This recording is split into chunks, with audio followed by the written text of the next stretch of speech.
Hello friends, my name is Jaya Suryanshi and आज के session में हम पढ़ने जा रहे हैं control statements in the C language.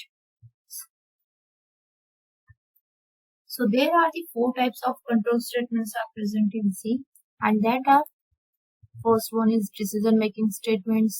For example, like if else, nested if else, ladder if else, etc. Second one is selection statements like switch case. Third one is iteration statements like loops, for loops, while loops, do while loops. And the fourth one is jump statement like break, continue, go to. So let's see one by one. First one is decision making statements. The condition, it is also called as conditional statements because जब भी कभी हमें अगर कोई condition related code करना होगा जिसमें हमें कोई कंडीशन प्रोवाइड की जाती है लाइक एज रिलेटेड कंडीशन और या access granted, access denied, authorization related conditions, whichever the conditions are present if there, and if we want to do our codes based on that conditions, then we have to use these conditional statements. And there are the four types of conditional statements are present in C. First one is simple if statement. Second one is if else statement. Third one is nested if else statement, and the fourth one is else if ladder. So let's see one by one. Okay. First one is simple if statements. This is the syntax of simple if statements. In the if brackets, there is the expression you have to give here. Okay. आपको जो भी condition या आपको जो भी expression apply करनी होती है इफ के ऊपर आपको उसे यहाँ पर मेंशन करना होता है in the brackets parenthesis. Then after this parenthesis, in this curly braces, you have to write your logic. Whatever the logic you want to do based on if the condition is true, then you have to put that logic in this curly braces brackets. Second is if else statement. What is if else statements? First, you have to write the if in the parenthesis. You have to give the expression, or we can say that condition, which you have to check here. Okay. Then, in this curly brackets, you have to write your logic. Whatever logic you want to perform after the condition getting true, then you have to put that logic in this curly brackets. But अगर आपकी if की condition false चली जाती है और आपकी if की condition true नहीं हो पाती है तो तब आपको जंप करना होगा इस एल्स ब्लॉक के ऊपर, और in this else block you have to write your else logic. Okay, so let's see this if and if else statement by using this some code. So open this code block side here.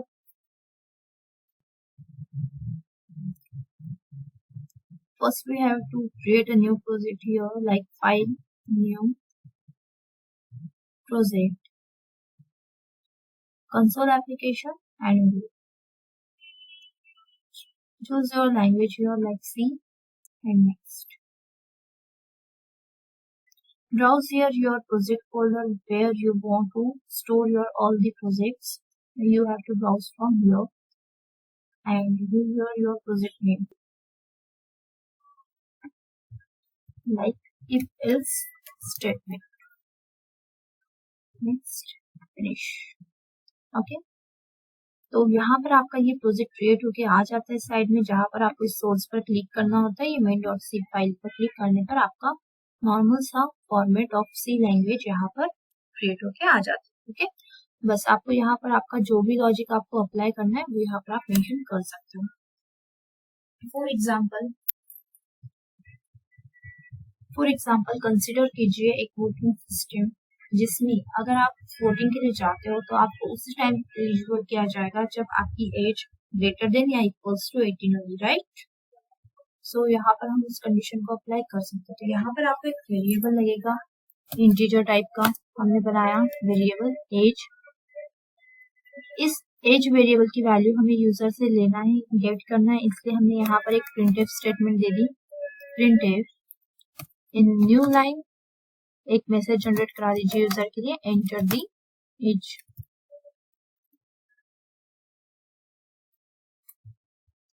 Scan if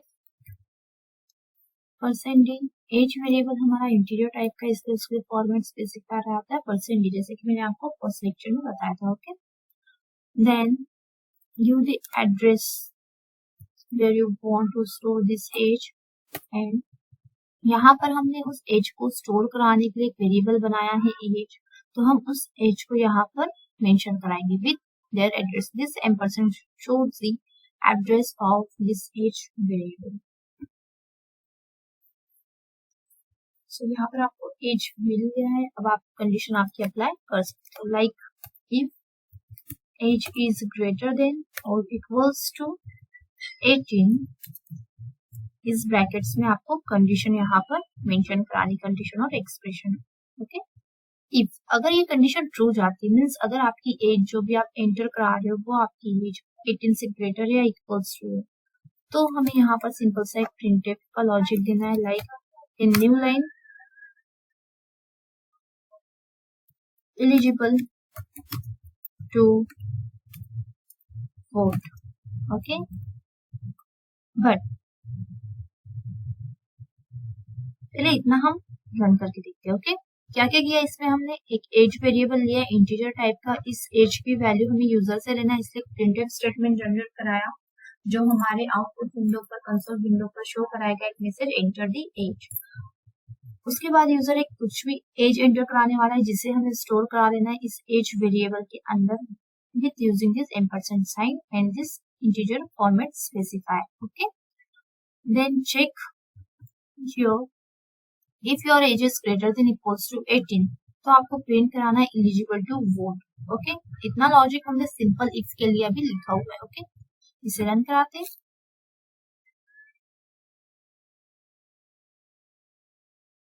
enter the age, अगर मैंने यहाँ पर as डाली 19, तो मुझे message print होके मिला eligible to vote, right. But अगर मैंने यहाँ पर एक रॉन्ग एज डाली लाइक 15, सो मुझे कुछ भी आउटपुट पे नहीं शो किया, यानी तो मुझे यहाँ पर कुछ भी आउटपुट नहीं मिला क्योंकि मैंने रॉन्ग कंडीशन होने पर कुछ आउटपुट मेंशन ही नहीं कराया. ओके, सो इस सिचुएशन में अगर आपको लगता है कि मैंने यहाँ पर प्रिंट कराना चाहिए, like printf new not eligible to vote, तो इससे होगा क्या, ये कंडीशन ट्रू होने पर हमारी ये वाली कंडीशन तो एग्जीक्यूट हो जाएगी, लेकिन इस ब्रैकेट्स के बाहर निकलने पर अगर ये वाली कंडीशन भी हमारी एग्जीक्यूट हो जाएगी, जो कि हमें नहीं चाहिए. ओके, अगर हमारी कंडीशन ये वाली ट्रू होती तो हमें एक ही मैसेज प्रिंट कराना है एलिजिबल टू वोट, बट अगर हमारी कंडीशन फॉल्स होती है तो हमें दूसरा मैसेज प्रिंट कराना है नॉट एलिजिबल टू वोट. लेकिन अगर हम इस नॉट वाले मैसेज को अगर ब्रैकेट से बाहर लिखते डायरेक्टली, तो वो एनी हाउ एग्जीक्यूट होने वाला है, भले आपकी कंडीशन ट्रू हो या आपकी कंडीशन फॉल्स. सो इसे रन करके देखते हैं. तो नहीं, अगर मैंने यहाँ पर रॉन्ग एज डाला 2, तो आउटपुट में मुझे मिलता है नॉट एलिजिबल टू वोट. लेकिन इस वाले कोडिंग लॉजिक के लिए अगर मैंने यहाँ पर ट्रू वाली कंडीशन डाली लाइक 19, तो फर्स्ट मेरा कंट्रोल जाने वाला है इफ के अंदर जिसमें मुझे प्रिंट करा है एलिजिबल टू वोट, और उसके बाहर की जो स्टेटमेंट है वो एज इट इज एग्जीक्यूट होने वाली है. उसके ऊपर इफेक्ट कुछ भी नहीं होने वाला है कि आपकी एनी हाउ आपकी उस ब्रैकेट्स के आउटसाइड वाली कंडीशन एग्जीक्यूट होने वाली है. तो इसे ओवरकम करने के लिए हमारे पास आता है एल्स ब्लॉक, इस तरीके से. ओके, जैसे कि मैंने आपको सिंटैक्स में बताया. बस आपको करना क्या होगा, इस स्टेटमेंट्स को यहाँ से उठाकर इस एल्स ब्लॉक के अंदर डाल दीजिए. ओके, तो इसका मीनिंग क्या होता है, अगर आपकी ये वाली कंडीशन ट्रू होती है age is greater than equals to 18, तो आपकी ये वाला स्टेटमेंट एग्जीक्यूट होने वाला है like eligible to vote. But अगर आपका ये कंडीशन फॉल्स जाता है, उसी सिचुएशन में आपका एल्स ब्लॉक एग्जीक्यूट होगा. Okay, not eligible to vote. So ये है if else conditions in C language. Okay, इसे एग्जीक्यूट करा के देखते हैं. लाइक एंटर द एज, अगर मैंने यहाँ पर एज मेंशन कराया 19, तो एलिजिबल टू वोट अगर मैंने यहाँ पर एज डाला लाइक 3, सो नॉट एलिजिबल, तो एट अ टाइम मेरी एक ही स्टेटमेंट एग्जीक्यूट होने वाली, एलिजिबल और not eligible. Let's I will take one more example here. File, new, project, console application, choose your language, next, browser folder here, and now view your project audible.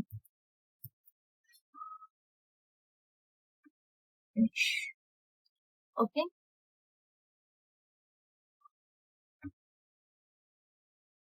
तो यहाँ पर आपका simple सा एक सी का फॉर्मेट क्रिएट हो गया आपका आंसर. ओके.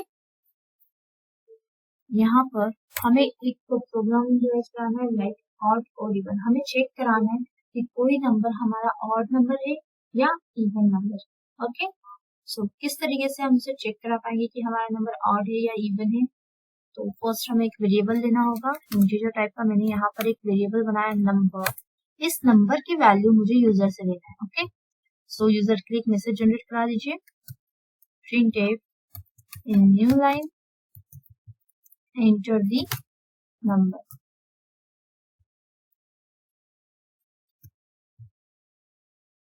मैसेज मिलने पर यूजर जो भी नंबर एंटर कराने वाला है उसे हमें क्या करा लेना है, स्टोर करा लेना है एक वेरिएबल के अंदर जो कि हमने बना के रखा है इंटीजर टाइप का. ओके. तो इसके लिए स्टेटमेंट आते हैं स्कैन अपना. यहाँ पर फॉर्मेट स्पेसिफायर हमें यूज करना है %d क्योंकि हमारा जो वेरिएबल है किस टाइप का है, इंटीजर टाइप का है. %नंबर वेरिएबल का नाम. एंटर द नंबर डालने पर हमने उस नंबर को स्टोर करा लिया. अब हम उसके ऊपर ऑड इवन वाला लॉजिक अप्लाई कर सकते हैं. तो ऑड इवन का लॉजिक क्या होता है, if number mod 2 equals to 0. Yes right.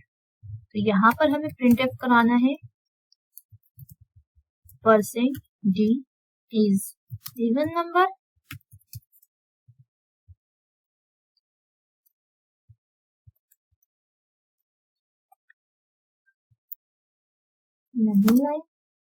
Okay.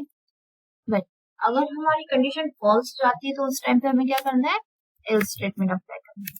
Else block वाले में हमें क्या कराना है, printf in a new line %d is odd number. Okay. So यहाँ पर जो हमने ये कंडीशन अप्लाई की है नंबर मॉड इक्वल्स टू 0, ये क्या आपको शो कराता है, मीन्स फॉर एग्जाम्पल अगर आपका नंबर होगा 4. ओके. तो 4 जैसे कि हमें पता है 4 हमारा इवन नंबर होता है. कैसे हमने उसे फाइंड आउट किया, नॉर्मली उसे डिवाइड 2 से कर दो. अगर आपका 2 से डिवीजन करने के बाद आपका रिमाइंडर जो है 0 बचता है, मीन्स वो नंबर आपका इवन नंबर है. बट मीन्स डिवाइड करने पर अगर आपका नंबर 0 नहीं बचता है तो वो आपका ऑड नंबर बन जाता है. Okay right. सो हियर हमने कंडीशन में अप्लाई क्या किया है, ये मॉड साइन आपको रिमाइंडर फाइंड आउट करके देता है. अगर मैंने इसके जगह पर यहाँ पर डिवाइड दिया साइन, वो आपको क्वोशंट फाइंड आउट करा के देगा. बट यहाँ पर मैंने अगर मॉड्यूलस साइन दिया है, मॉड साइन दिया है, तो ये आपको रिमाइंडर फाइंड आउट करा के देता है. Okay. So number mod 2 means what, number को डिवाइड करना है 2 से और उसका रिमाइंडर अगर आपका 0 के इक्वल आता है तो वो नंबर आपका इवन नंबर बन जाएगा. राइट. यहाँ पर मैंने यहाँ पर एक कंडीशन अप्लाई की है %d is even number. Okay. तो इस %d की वैल्यू कहाँ से मिलनी चाहिए, तो उस वेरिएबल को हमें यहाँ पर मेंशन कराना पड़ता है लाइक नंबर. ओके. हमारा नंबर इसी वेरिएबल के अंदर प्रेजेंट है ना, इसलिए यहाँ पर भी सेम %d की वैल्यू हमें कहाँ से मिलेगी, इस नंबर वेरिएबल से जो कि हमने इस %d की जगह पर मेंशन किया. एग्जीक्यूट करा के देखते हैं इससे. फर्स्ट मैंने यहाँ पर अप्लाई किया नंबर 5, तो क्या आउटपुट आना चाहिए, 5 इज ऑड नंबर. ओके. फिर से एक बार रन कराते हैं. इस टाइम पे मैंने यहाँ पर एंटर द नंबर करने पर नंबर डाला 6, तो मुझे पता है 6 इवन नंबर है. आउटपुट चेक कराते हैं एक बार. तो आउटपुट मेरा यहाँ पर आया है 6 इज इवन नंबर. तो हमारा प्रोग्राम जो है सक्सेसफुली एग्जीक्यूट हो रहा है. यहाँ पर देखो फर्स्ट टाइम मैंने यहाँ पर 5 दिया. ओके. 5 को मैंने 2 से डिवाइड किया तो 5 डिवाइडेड बाय 2, रिमाइंडर क्या बच रहा है 1, इसलिए उस टाइम पे इफ की कंडीशन को फॉल्स किया और वो जंप किया एल्स वाले ब्लॉक पर, जहां पर उसने एग्जीक्यूट क्या करा है परसेंटेज ऑड नंबर, और इस परसेंटेज की वैल्यू से कहां से मिली, इस नंबर वेरिएबल के अंदर से। ओके, सेकेंड बार मैंने डाला था नंबर की वैल्यू 6, जिसमें उसने 6 को 2 से डिवाइड किया, तो 6 को 2 से डिवाइड करने पर उसका रिमाइंडर क्या बच जाता है 0। तो हमारी उस टाइम पे ये कंडीशन ट्रू हो गई थी, तो उसने कौन सा लॉजिक अप्लाई किया, इफ ब्लॉक वाला। ओके, सो दोनों में से एट अ टाइम एक ही लॉजिक अप्लाई होने वाला है, तो इफ वाला ब्लॉक या फिर एल्स वाले ब्लॉक का। ओके, सो ये था हमारा नॉर्मल इफ नॉट का लॉजिक। सो गाइस, आज हमने देखा नॉर्मल सा सिंपल सा if else statements. So next videos में मैं आपको बताऊंगी how to apply ladder if else and the nested if else. Okay, so आज का मेरा ये वीडियो आपको कैसा लगा मुझे जरूर बताइएगा, और अगर मेरा वीडियो आपको पसंद आए तो लाइक्स और सब्सक्राइब जरूर कीजिएगा। Okay, thank you, bye bye.